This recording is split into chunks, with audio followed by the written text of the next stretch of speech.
Hi, I'm Mike from Comprehensive Grants Management. Today I want to talk to you a little bit about the Housing Hazards and Lead Paint Grant and resident relocation.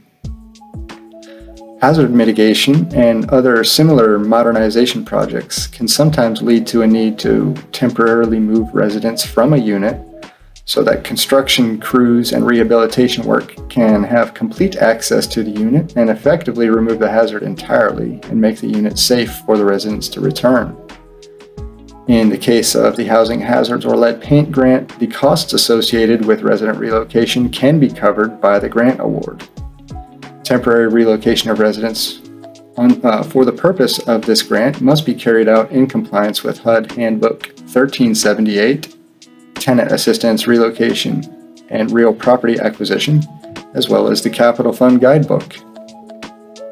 While this HUD guidance does state that there is a 1-year limitation on temporary relocations, HUD does expect that temporary relocation for the purposes of lead hazard control work will be 30 days or less.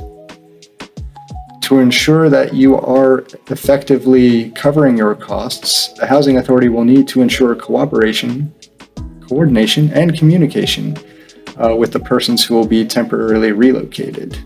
To ensure that the costs are effectively covered, you're going to want to make sure that your relocating residents are required to submit their moving cost estimates to the Housing Authority. The Housing Authority's responsibility for these costs include reimbursement for reasonable out-of-pocket expenses during the period that this resident is being relocated. These costs can include moving expenses, increased housing costs during the period of relocation.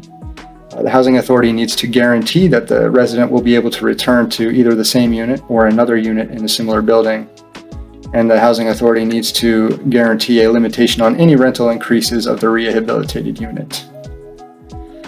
If a person must be temporarily relocated during this period, especially from a unit that may have had cooking facilities or a basic kitchen, such as like if they're being moved to a hotel, the Housing Authority is also going to be expected to either provide a per diem or reimburse based on receipts for the residents' cost of food.